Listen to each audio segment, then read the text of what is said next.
আসসালামু আলাইকুম। আজকে বানিয়েছিলাম চিকেন ফ্রাইড রাইস। দেখুন কিভাবে বানিয়েছিলাম।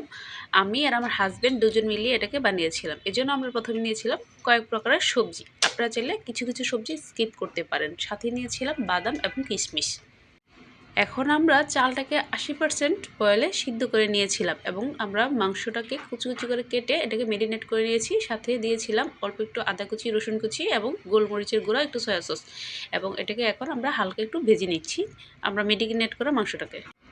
তারপরে আমরা দুটো ডিম নিয়ে তার সাথে অল্প একটু তেল দিয়ে এবং অল্প একটু গোলমরিচ দিয়ে এটাকে ভালোভাবে গুঁড়ো করে নিলাম, মানে ঝুরো ঝুরো করে নিলাম আর কি।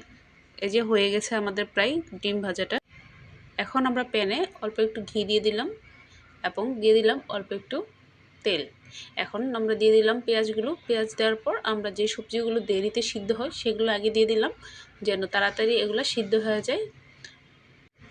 এখন আমরা এই সবজিগুলো নাড়তে চাড়তে থাকবো এবং এগুলো সিদ্ধ হওয়া পর্যন্ত অপেক্ষা করব। এখন তার সাথে ভেজে রাখা ঝুরি, ডিম ঝুরি এবং মাংসগুলো দিয়ে দিলাম। এগুলো যখন প্রায় হয়ে এসেছে তখন আমরা দিয়ে দিলাম অল্প একটু সয়া সস এবং সাথে দিলাম একটু ভিনেগার। এখানে আমরা আরও ভালো করে পরে সবজিগুলো দিয়ে দিলাম, সবজিগুলো যেন সবগুলো একসাথে মিশ্রণ হয়, আর সাথে দিলাম কিশমিশ এবং বাদামগুলো। সব একসাথে দিয়ে আমরা এটাকে ভালোভাবে নাড়তে চাড়তে থাকলাম।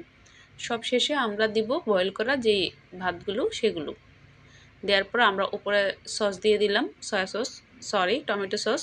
এখন দিব অল্প একটু সয়া সস, আর এখন দিলাম ফ্রাইড রাইস মশলা। আপনারা চাইলে স্কিপ করতে পারেন, আমার বাসায় ছিল তাই আমি দিয়ে নিলাম।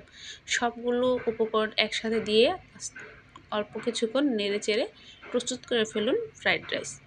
দেখুন দেখতে কি ইয়াম্মি হয়েছে, খেতে তো আরও বেশি সুস্বাদু ছিল। আপনারা অবশ্যই এটা বাসায় ট্রাই করবেন, আর দেখতে এইভাবে ইয়াম্মি লাগবে আর খেতেও খুব বেশি মজা লাগবে। কয়েকটি উপকরণেই বানিয়ে নিতে পারবেন বাসায় মজার ফ্রাইড রাইস। থ্যাংক ইউ সবাইকে।